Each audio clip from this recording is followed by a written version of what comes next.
राधे राधे दोस्तों, मेरा नाम मोनू है और आज मैं इस वीडियो को बहुत ही श्रद्धा के साथ लेकर आया हूँ। दोस्तों, आज के समय में शायद ही कोई ऐसा हो जो वृंदावन के संत श्री प्रेमानंद महाराज जी के प्रवचनों से प्रभावित ना हुआ हो। उनकी भक्ति और उनका तेज आज लाखों लोगों का जीवन बदल रहा है। दोस्तों, महाराज जी के जीवन पर आपने पहले भी कई वीडियोस देखी होंगी, मैंने भी देखी है, पर ज़्यादातर वीडियोस में सिर्फ ऊपर ऊपर की जानकारी या मोटा मोटा हिस्सा ही बताया गया है। उनके जीवन का असली सार, उनके जीवन की छोटी छोटी घटनाएं, सब कुछ मिसिंग है। तो आज की इस वीडियो में मैं आपको महाराज जी के जीवन की उन छोटी से छोटी घटनाओं, उनका बचपन, उनकी तपस्या और उनके दिव्य संदेश सब कुछ डिटेल में बताऊंगा। लेकिन मैं एक बात पहले ही क्लियर कर रहा हूँ, मुझे कोई हैवी एडिटिंग नहीं आती, लेकिन मेरा आपसे एक वादा है, इस वीडियो में जो भी कुछ आप देखोगे वो 100% सत्य होगा। अगर आपको सिर्फ चमक धमक और एडिटिंग देखनी है तो आप ये वीडियो अभी स्किप कर दो। लेकिन अगर आपको महाराज जी के जीवन की सही और गहरी जानकारी चाहिए तो एंड तक मेरे साथ जुड़े रहना। तो चलिए शुरू करते हैं परम पूज्य श्री प्रेमानंद महाराज जी के जीवन की ये पवित्र यात्रा। क्या आपने कभी सोचा है कि ये दुनिया, ये शोर, ये भागदौड़ वाली जिंदगी, इन सब के बीच भी एक ऐसी जगह है जहां समय ठहर जाता है। जी हाँ दोस्तों, वृंदावन और वृंदावन के वो संत जिनको देखने के लिए, जिनकी एक झलक पाने के लिए लाखों करोड़ों भक्त घंटों उनकी प्रतीक्षा करते हैं। वो संत जिनके कुछ ही शब्द आपकी जिंदगी की सारी उलझने सुलझा सकते हैं। वो संत जिनके प्रवचन सिर्फ यूट्यूब तक ही सीमित नहीं है, बल्कि पूरी दुनिया में लोगों को जीवन जीने का सही रास्ता दिखा रहे हैं और जिनको कुछ लोग साक्षात भगवान का अवतार भी मानते हैं। दोस्तों, ये सिर्फ एक कहानी नहीं है, बल्कि ये एक आम लड़के के परम पूज्य संत बनने की अद्भुत यात्रा है। एक ऐसी खोज जो हर व्यक्ति को अपने अंदर झांकने पर मजबूर कर देगी। दोस्तों, हम बात कर रहे हैं श्री प्रेमानंद गोविंद शरण जी महाराज की। जब हम प्रेमानंद महाराज जी का नाम लेते हैं तो दिमाग में सबसे पहली तस्वीर किसकी आती है? वृंदावन की आती है ना? वो वृंदावन जहां राधा कृष्ण का प्रेम आज भी हर कण कण में महसूस होता है। लेकिन क्या आप जानते हैं कि वृंदावन में रहने वाले ये प्यारे संत जो आज राधा कृष्ण के परम भक्त के रूप में जाने जाते हैं, इनकी भक्ति की शुरुआत कहां से हुई थी? इनकी पहचान क्या थी? और सबसे बड़ा सवाल, क्यों? आखिर ऐसा क्या हुआ कि एक 13 साल का लड़का अपने घर की सारी सुविधाओं को छोड़कर भगवान की खोज में निकल पड़ा?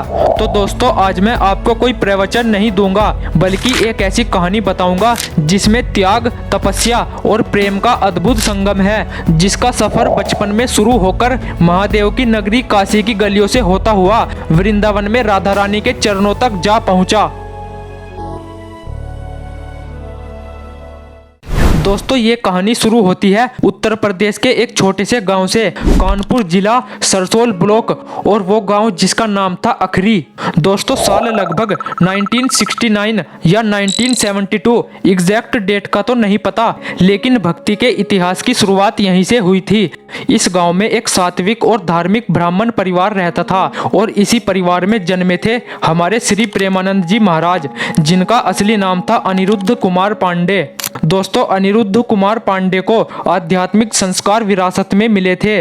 उनके पिता श्री शंभुनाथ पांडे और माता श्रीमती रमा देवी, ये वो लोग थे जिनके लिए भगवान की भक्ति सिर्फ एक रस्म नहीं बल्कि जीवन का आधार थी। उनके दादा परदादा से ही घर में भक्ति का माहौल था। जहां और बच्चे खिलौनों से खेलते थे, वहीं अनिरुद्ध को साधु संतों की सेवा और सत्संग सुनने में अनोखा आनंद मिलता था। आप खुद सोचिए, जिस उम्र में हम स्कूलों और दोस्तों के साथ खेलकूद में मग्न रहते हैं, वहीं उस उम्र में उस बालक के कोमल हृदय में भगवान के लिए इतना गहरा प्रेम कैसे आ गया? क्या वो पिछले जन्मों की तपस्या का प्रभाव था या राधा रानी ने बचपन में ही उन्हें बुला लिया था? दोस्तों, बचपन में एक बार जब अनिरुद्ध सत्संग सुन रहे थे, तब अचानक उनके मन में ख्याल आया कि घर के सदस्य एक ना एक दिन मर जाएंगे, तो फिर मेरा इस दुनिया में कौन है? मैं किसके पास रहूंगा और मुझे किसका सहारा है? उनके मन में प्रेरणा हुई कि मेरे तो सिर्फ भगवान है, इसके अलावा और कोई नहीं। दोस्तों, ये वो समय था जब भक्ति का पहला अंकुर अनिरुद्ध के दिल में फूट रहा था। लेकिन कहानी में एक मोड़ आया जब उनकी उम्र लगभग 13 वर्ष थी। जब अनिरुद्ध ने 9वीं कक्षा पास की थी, तब अनिरुद्ध को ये ये सांसारिक बंधन बेचैन करने लगा।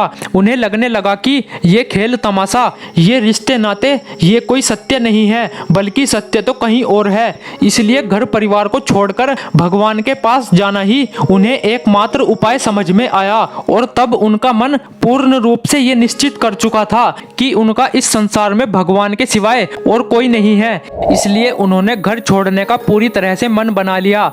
दोस्तों, अनिरुद्ध को अपनी माताजी से काफी स्नेह था, इसलिए उन्होंने एक दिन अपनी माँ से कहा, माँ, मुझे भगवान की खोज में जाना है, मैं अपना जीवन ऐसे व्यर्थ नहीं गंवाना चाहता। और इस बात पर उनकी माँ बोली, बेटा, घर छोड़कर थोड़े ही भगवान मिलते हैं, भगवान को प्राप्त करना है तो घर में बैठकर भजन करो। माँ की ये बात सुनकर अनिरुद्ध बोले कि नहीं माँ, हमारा मन है कि हम विरक्त होकर बाबा जी बन जाए। लेकिन माँ को लगा कि छोटा बच्चा है, किसी संत का सत्संग सुन लिया होगा तो मन में ऐसा विचार आया होगा, इसलिए ऐसी बातें कर रहा है। ऐसा सोचकर उनकी माँ घर के कामों में लग गई। दोस्तों, प्रेमानंद जी महाराज कहते हैं कि अगले ही दिन सुबह 3 बजे मेरे मन में ऐसी बेचैनी उठने लगी कि अब बस भगवान के चरणों में ही प्राण न्योछावर करने हैं। और फिर बिना किसी पते के, बिना किसी सहारे के उस छोटे से बालक ने 13 वर्ष की उम्र में ही अपना घर छोड़ दिया। पार्ट 2, संन्यास और साधना का कठिन सफर। घर तो छोड़ दिया, लेकिन दोस्तों, आपको क्या लगता है इतना आसान था ये सफर? हमारे महाराज जी खुद बताते हैं कि कैसे वैराग्य के पहले कदम पर ही सबसे बड़ी परीक्षा हुई थी। एक सत्संग में महाराज जी खुद बताते हैं, जैसे हम घर से निकले थे तो सब हमारी खोज करने लगे थे। 2-3 दिन खोज करने के बाद सबसे पहले हमारे पास बड़े भाई आए, पर उनको तो हमने कठोर जवाब देकर वापिस कर दिया। पर असली परीक्षा तब हुई जब उनके पिताजी शंभू पांडे जी आए, जिनका स्वभाव बहुत कड़क था। सत्य धर्म पर चलने वाले, नंगे पैर हल जोतने वाले किसान, कभी जूता नहीं पहना। महाराज जी कहते हैं, जब पिताश्री आए तो हमें लगा कि अब तो पिटाई होगी, पर देखो दोस्तों, भक्त पिता का स्वभाव। अनिरुद्ध सोच रहे थे अब तो डांट पड़ने वाली है, लेकिन जब पिताजी ने कहा खड़े हो जाओ तो अनिरुद्ध ने कहा नहीं खड़े होंगे, क्योंकि आप घर ले जाओगे। पर जब पिताजी ने पूछा क्या बात है, क्यों भाग आए तुम घर से, तब महाराज जी ने सीधा कहा, हम भगवान का भजन करके भगवान को प्राप्त करना चाहते हैं। तब पिताजी बोले, मारे मारे भटकने से भगवान की प्राप्ति नहीं होती बेटा, भगवान तो साधना से मिलते हैं, और वो गृहस्थ होकर भी मिल सकते हैं। हम लोग भजन नहीं कर रहे क्या? तो महाराज जी ने कहा, हमें ऐसा भजन नहीं करना, हमें तो विरक्त होकर भजन करना है। और ये कहकर वो रो पड़े। एक तरफ पिताजी का भय, दूसरी तरफ उनका स्नेह कि कहीं वो हमें घर न ले जाए। उन्होंने कहा, मुझे कोई दुख या समस्या नहीं थी जिसने मुझे घर से भगाया, बल्कि पूर्व जन्म का कुछ ऐसा था कि जो हमें भगवान की प्राप्ति करने का चस्का लगा। और फिर वो भक्त पिता पिघल गए। उस पिता ने अपने पुत्र के त्याग को समझा और फिर अपने पुत्र को गले लगाकर 3 बार कहा, राम राम राम, और आशीर्वाद दिया और कहा, ऊसर में बैठोगे तो फूल बरसेंगे, जाओ, हमारा आशीर्वाद हमेशा तुम्हारे साथ है। लेकिन साथ ही एक शर्त रखी, अगर बाबा जी बनो तो जीवन में कभी भी ये शिकायत हमें न मिले कि तुम्हारी किसी माँ या बहन की तरफ गंदी दृष्टि हुई, नहीं तो फिर गृहस्थी में चलो और भजन करो। तो महाराज जी ने कहा, हम वादा करते हैं कभी भी ऐसी शिकायत नहीं मिलेगी। और इसके बाद पिताजी खुद उन्हें उनके पहले सदगुरुदेव भगवान के पास सैमसी में ले गए, जहाँ वे पर्णकुटी बनाकर रहते थे। और वहाँ जाकर गुरुजी ने कहा, 1 हफ्ता भोजन मत देना, बस सेवा करवाना, भागकर खुद घर आ जाएगा। तो दोस्तों, फिर अनिरुद्ध को 1 हफ्ते तक भोजन नहीं दिया गया और आश्रम के सबसे कठिन काम करवाए गए, जबकि दूसरों को पेड़ा बर्फी मिल रही थी और वो बस देखते रहते थे। लेकिन संकल्प तो हिमालय से भी बड़ा था। और फिर 1 हफ्ते बाद अचानक गुरुजी ने उनसे कहा, जाओ बेटा, गंगा स्नान करके आओ, आज तुम्हें हम मंत्र देंगे। फिर सदगुरुदेव भगवान ने उन्हें मंत्र दिया और कहा, बेटा, जितना जपोगे उतना ही तुम्हारे अंदर ज्ञान प्राप्त होगा। बस फिर महाराज जी के मन में गुरुदेव की वो बात बैठ गई और उस मंत्र का जाप शुरू कर दिया। लेकिन 2 ही साल बाद उनके गुरुदेव भगवान पधार गए। अब महाराज जी दोबारा अनाथ हो गए, लेकिन वो रुके नहीं। उनकी तपस्या और भक्ति और भी तेज हो गई और इसके बाद उन्होंने काशी जाकर गंगा के किनारे अपना बसेरा बना लिया। वहां आकर उन्हें लगा कि यही जीवन का असली स्थान है और उन्होंने घाटों में वास करना शुरू कर दिया, किसी आश्रम में नहीं। पार्ट 3, काशी से वृंदावन तक का सफर। तो दोस्तों महाराज जी काशी पहुंच चुके थे। गुरु विरह का दुख, शरीर की तपस्या और भगवान की खोज सब उनके साथ था। दिन भर तपस्या और रात भर गंगा के घाटों पर वास। महाराज जी अपने सत्संग में खुद बताते हैं, हम काशी में रोज दिन में तुलसी घाट पर एक बड़े विशाल पीपल के पेड़ के नीचे जाकर कुछ देर अकेले बैठते थे।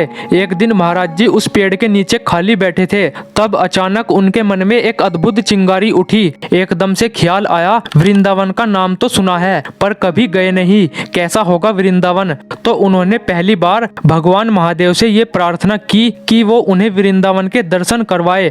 दोस्तों महाराज जी के दिल में तब पहली बार प्रेम की हलचल हुई थी और वो कहते हैं ये महादेव की ही कृपा थी कि उसी समय उसी जगह एक संत आए और बोले, बाबा जी काशी में एक अंध विश्वविद्यालय है और वहाँ एक बड़ा धार्मिक अनुष्ठान हो रहा है। दिन में श्री चैतन्य लीला और रात में रासलीला का आयोजन है, चलो देखने चलते हैं। तो महाराज जी एकदम बोले, अरे रासलीला ये तो हमारे गांव में भी होती है, हम तो यहाँ साधना के लिए आए हैं, इसलिए हमें परेशान मत करिए, आप अपना काम करिए।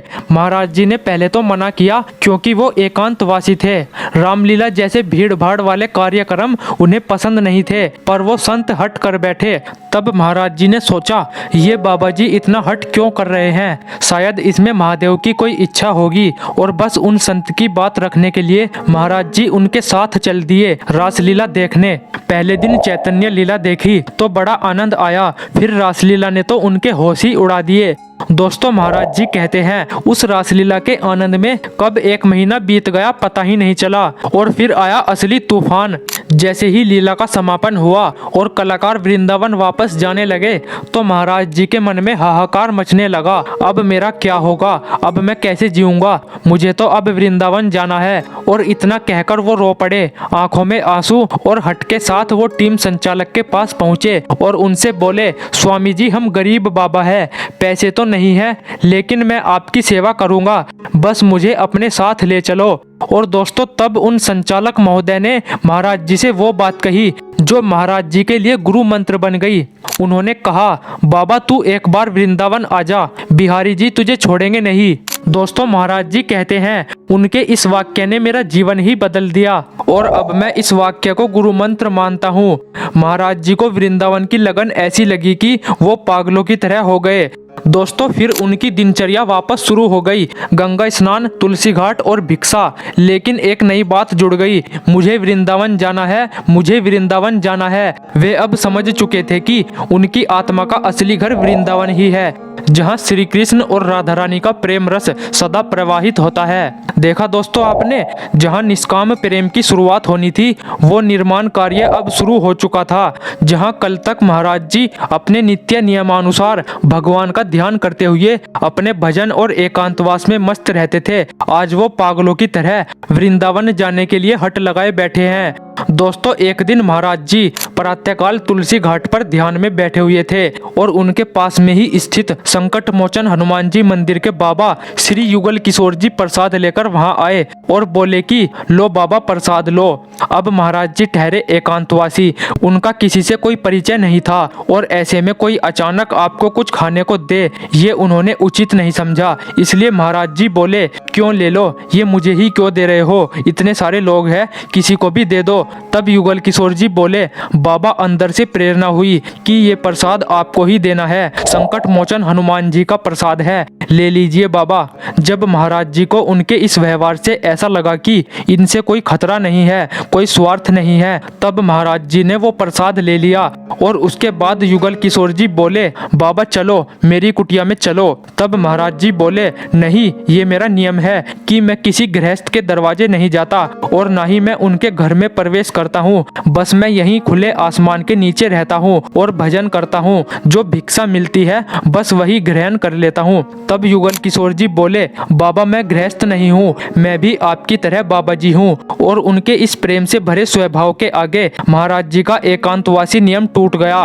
और वो उनके साथ चल दिए और उनकी कुटिया में जाकर युगल किशोर जी के हाथों की दाल रोटी खाई।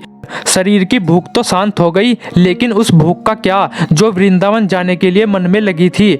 महाराज जी से रहा नहीं गया और वो तुरंत बोल उठे, बाबा जी क्या आप मुझे वृंदावन पहुंचा सकते हैं।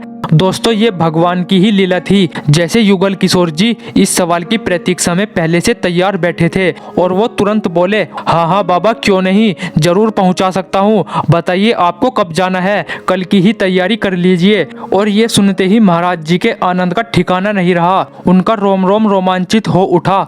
आखिर कल वृंदावन जाना है। दोस्तों तब बनारस से मथुरा जाने के लिए कोई डायरेक्ट ट्रेन नहीं थी, तो युगल किशोर जी उन्हें पहले चित्रकूट ले गए, जहां वो 3-4 दिन रहे और फिर उन्होंने महाराज जी को वहां से मथुरा जाने वाली रेलगाड़ी में बैठा दिया। और जब महाराज जी मथुरा पहुंचे तब उनके पास पैसे तो नहीं थे, तो रास्ते में उन्हें 2 भक्त मिले जो आपस में किसी बात को लेकर चर्चा कर रहे थे, लेकिन उनकी बातों में एक दूसरे के प्रति कटुता थी। तब महाराज जी उनसे बोले, भाइयों इस तरह की बातें नहीं करनी चाहिए। अगर बातें शास्त्रों के अनुसार हो तो वह सुख देती है, लेकिन अगर उसमें क्लेश आ जाए तो मन और भाव दोनों अशांत हो जाते हैं। तब महाराज जी की ये बात सुनकर वे दोनों भक्त चुप हो गए और उनसे प्रभावित होकर उन्हें कुछ पैसे देने लगे। पर महाराज जी ने कहा, नहीं भाइयों मैं ये धन नहीं ले सकता। तो वे दोनों बोले, बाबा आप कहाँ जा रहे हो? तो महाराज जी बोले, वृंदावन। वृंदावन में कहाँ? तो बोले, कुछ पता नहीं हमें। तो फिर वे भक्त बोले, बाबा आज रात हमारे मथुरा के गेस्ट हाउस में विश्राम कर लीजिए। तो महाराज जी मान गए। तब उन्होंने महाराज जी को गेस्ट हाउस के गेट पर बैठा दिया और बोले, आप थोड़ी देर रुकिए, हम अंदर से आपको बुलाते हैं। तो महाराज जी वहीं गेट के पास बैठे रहे और उन्हें बैठे बैठे रात के लगभग 11 बज गए, पर वे दोनों भक्त अंदर से वापस नहीं आए। तभी एक सज्जन पुरुष वहां से गुजरे और उन्होंने देखा कि एक बाबा इतनी रात को अकेले बैठे हैं। तो वे महाराज जी के पास गए और बोले, जय श्री राधा कृष्ण बाबा, कैसे बैठे हो इतनी रात को अकेले? तो वे महाराज जी की सारी कहानी सुनकर उन्हें अपने घर ले गए और पेट भर के भोजन कराया और विश्राम कराया। दोस्तों महाराज जी कहते हैं, अगले दिन सुबह होते ही वो यमुना जी पहुँचे। उस दिन एकादशी का पवित्र दिन था, तो उन्होंने वहाँ स्नान किया और सीधे बांके बिहारी जी के दर्शन करने पहुँच गए। और दोस्तों जैसे ही महाराज जी ने दर्शन किए तो उनकी आंखों की पुतलियां ठहर गई। उन्हें लगा मानो जीवन का सारा सार मिल गया हो, मंजिल मिल गई हो। वो भाव इतना गहरा था कि महाराज जी जोर जोर से चिल्लाकर रोने लगे और बोलने लगे, अब तक का सारा जीवन व्यर्थ चला गया, पूरा जीवन भागदौड़ में ही बीत गया। उन्हें होश ही नहीं था कि वो कहाँ खड़े हैं और कौन उन्हें देख रहा है। पूरा मंदिर वात्सल्य से घिर गया। लोग आश्चर्यचकित थे। कोई फूलमाला दे रहा था तो कोई चरण वंदन करके पैसे दे रहा था। तब उस भारी भीड़ में एक भक्त ने महाराज जी से कहा, बाबा मैं आपकी कोई सेवा करना चाहता हूँ। तब महाराज जी ने बस इतना कहा, मुझे वृंदावन पहुँचा दो। तो उसने कहा, वृंदावन में कहाँ? तो महाराज जी ने बोला, रमन रेती, क्योंकि उन्हें बस रमन रेती का ही नाम पता था। इसके बाद वो भक्त उन्हें वृंदावन के रमन रेती तिराहा पर उतार कर आ गया। दोस्तों महाराज जी इसे अपना परम सौभाग्य मानते हैं, वृंदावन में प्रवेश, और वो भी एकादशी के दिन। और फिर रमन रेती में परिक्रमा करते हुए भक्तों की भीड़ देखकर महाराज जी के लिए ये सब कुछ एकदम नया था। उन्होंने सोचा शायद वृंदावन में ऐसा ही होता होगा, लेकिन ईश्वर ने तो पहले ही विधि का विधान लिख दिया था कि उनकी भेंट कब, कहाँ और किससे होने वाली है। कुछ देर रमन रेती में घूमने के बाद उनकी भेंट संत श्री श्याम सखा जी से हुई। तब महाराज जी ने उनसे निवेदन किया कि वो बनारस से आए हैं और 3-4 दिन यहाँ रहकर बिहारी जी के दर्शन करना चाहते हैं। तब उन संत जी की कृपा से उन्होंने ब्रजमंडल दर्शन का खूब आनंद लिया। लेकिन महाराज जी का स्वभाव वो तो एकांतवासी था। भीड़ भाड़ और क्रियाकलाप से उन्हें लगा कि उनका एकांत प्रभावित हो रहा है, और इसी सोच में महाराज जी वापस बनारस लौट आए। लेकिन दोस्तों वृंदावन को भूलना इतना आसान नहीं है। मथुरा से बनारस की वो वापसी की यात्रा के बाद उन्हें एक अनोखी सी बेचैनी महसूस होने लगी। उन्हें लगा ये थकान है, पर वो बेचैनी तो श्रीधाम वृंदावन से छूट जाने से पैदा हो रही थी। भला वो कैसे खत्म होती जब तक वृंदावन में वास न मिल जाए। खैर महाराज जी इस बात को जल्दी ही समझ गए और बिना देर किए वो फिर से वृंदावन में आ गए, उसी रमन रेती आश्रम में। तब कहीं जाकर उनकी वो बेचैनी समाप्त हुई और तभी से लेकर आज तक श्री प्रेमानंद जी महाराज वृंदावन में रहकर अपनी लाडली जी की सेवा कर रहे हैं। नंबर 4, राधा वल्लभ संप्रदाय और गुरु कृपा। दोस्तों, वृंदावन में आने के बाद महाराज जी का नित्य नियम बन गया वृंदा की परिक्रमा करना और बांके बिहारी जी के दर्शन करना। एक दिन जब महाराज जी परिक्रमा कर रहे थे तो अचानक उनका ध्यान एक सखी के पद गायन की तरफ गया और बड़े ही ध्यान से वो उस सखी के भावों को सुनने लगे। और गायन पूर्ण होने के बाद महाराज जी ने उस सखी से निवेदन किया कि मुझे इसका अर्थ समझाइए। तब वो सखी बोली, अगर आप इस भाव को समझना चाहते हैं तो इसके लिए आपको श्री राधा वल्लभ संप्रदाय से जुड़ना चाहिए। और महाराज जी सीधे श्री राधा वल्लभ संप्रदाय पहुंच गए। वहां पहुंचकर उन्हें उनके गुरु श्री मोहित गोस्वामी जी मिले, जिन्होंने बड़े स्नेह पूर्वक उन्हें मंत्रों के साथ दीक्षा दी। इसके कुछ समय बाद उन्हें उनके वर्तमान गुरु श्री हित गोविंद शरण जी महाराज जी का सानिध्य मिला और श्री हित गोविंद शरण जी महाराज ने ही प्रेमानंद जी महाराज को पूर्ण सहचारी भाव से नित्य विहार रस की दीक्षा दी। दिव्य संतों के आशीर्वाद और वृंदावन धाम की अपार महिमा के कारण महाराज जी जल्दी ही श्री बिहारी जी और राधा रानी के श्री चरणों में अटूट श्रद्धा विकसित करते हुए सहचारी भाव में लीन रहने लगे। और आज हम सब भक्तों को अपनी वाणी से लाडली जी की कृपा प्रसाद का पान करा रहे हैं। नंबर 5, शरीर का महासंकट और पूर्ण समर्पण। दोस्तों, महाराज जी को यहाँ आते आते उनके जीवन में बहुत उतार चढ़ाव आए, पर सबसे बड़ा संकट तब आया जब उनकी उम्र 35 वर्ष के लगभग थी। उनके पेट में बहुत ज्यादा पीड़ा होने लगी, जिसके कारण महाराज जी रामकृष्ण मिशन में जांच कराने गए तो डॉक्टरों ने उन्हें बताया कि बाबा, आपकी आधे से ज्यादा किडनी खराब हो चुकी है, आपको पॉलीसिस्टिक किडनी डिसीज नाम का रोग है और आपके पास ज्यादा से ज्यादा 4 से 5 साल का ही समय है। दोस्तों, महाराज जी कहते हैं, मेरी ऐसी दशा हुआ करती थी कि मैं वही खा सकता था जो मांग कर लाता था। यदि किसी दिन भिक्षा नहीं मिलती थी तो कुटिया में भूखा पड़ा रहता था, पर इस हालत में भी रोज राधा वल्लभ जी की छवि को प्रसादी चुनरी में लपेटकर अपनी छाती से बांधकर सोता, चरणामृत पीता। तो फिर प्रियालाल की कृपा ऐसी हुई कि आज भी जीवित हूँ। सब लाडली जी का विधान है। दोस्तों, आप खुद देखो, आज हजारों लोग महाराज जी को अपनी किडनी देने के लिए तैयार है, पर वो निर्भीक भाव से कहते हैं कि मैं ये बर्दाश्त नहीं कर सकता कि दूसरे के शरीर को कष्ट देकर उनका पेट काटकर किडनी निकाली जाए और मेरे शरीर में लगे। मैं अपने सुख के लिए दूसरे के शरीर को कष्ट नहीं दे सकता। इससे अच्छा है कि मैं अपने प्राण त्याग दूं। दोस्तों, उनके शरीर में 24 घंटे दर्द रहता है, फिर भी वो मुस्कुराते रहते हैं और कहते हैं, जब तक मैं अपने पर सोचता था तो मांगने जाना पड़ता था, लेकिन जब से मैंने अपने आप को भगवान को समर्पित किया तब से भगवान सारी व्यवस्थाएं कर रहे हैं। पूरे 24 घंटे दर्द रहता है, पर महाराज जी का चेहरा कभी भी उदास नहीं दिखता।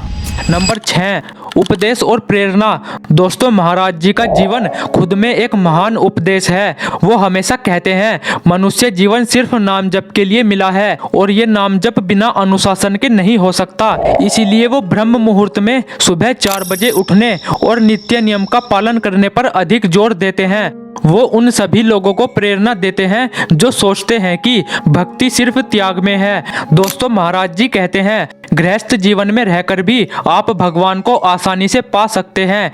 इसलिए अपनी जिम्मेदारियां मत छोड़ो, कर्तव्य और भक्ति का संतुलन बनाओ। अगर आप भगवान को पाना चाहते हैं तो सबसे पहले उनके ऊपर पूरी तरह से समर्पित हो जाना चाहिए। दोस्तों, भगवत गीता में भगवान श्री कृष्ण खुद कहते हैं, सर्वधर्मान् परित्यज्य मामेकं शरणं व्रज अहम त्वा सर्व पापेभ्यो मोक्षयिष्यामि मा शुचः। तात्पर्य, सभी प्रकार के धर्मों का परित्याग करके केवल मेरी शरण में आ जाओ पार्थ और पूर्ण समर्पण करो। अपने कर्म पर फोकस करो और फल की चिंता ईश्वर पर छोड़ दो। मैं तुम्हें सभी पापों से मुक्त कर दूंगा। दोस्तों, ऐसा करने से आप पूरी तरह से समर्पित हो जाओगे और रिजल्ट को सोचकर कभी परेशान नहीं होगे। दोस्तों, महाराज जी की सरलता, विनम्रता और सेवा भाव ये उनके जीवन का निचोड़ है। वो कहते हैं कि अहंकार ही भक्ति का सबसे बड़ा दुश्मन है और किडनी की घनघोर पीड़ा में भी मुस्कुराना, यही तो लाडली जी पर पूर्ण समर्पण का सबसे बड़ा सबूत है। इस सच्चे प्रेम और त्याग की वजह से ही आज सोशल मीडिया पर उनके प्रवचनों का प्रभाव किसी चमत्कार से कम नहीं। उनकी प्रेरणा ने लाखों लोगों के बुरे कामों को छुड़वाकर भजन की तरफ मोड़ दिया है। तो दोस्तों कानपुर के अनिरुद्ध से लेकर वृंदावन के प्रेमानंद जी महाराज तक का ये अद्भुत सफर हमें यही सिखाता है। भगवान को पाना है तो सारे धर्मों का त्याग करके भगवान की शरण में आ जाओ, पूर्ण समर्पण करो और अपने कर्तव्य का पालन करो। तो दोस्तों उम्मीद करते हैं प्रेमानंद महाराज जी के जीवन का ये अद्भुत वीडियो आपके जीवन में बदलाव जरूर लाएगा। इस दिव्य संदेश को ज्यादा से ज्यादा लोगों तक जरूर पहुंचाना और वीडियो को लाइक करके चैनल को सब्सक्राइब जरूर करना। और सुनो, प्रेमानंद महाराज जी के बारे में आप क्या सोचते हैं हमें कमेंट सेक्शन में जरूर बताना। फिर मिलते हैं। जय श्री राधा कृष्ण।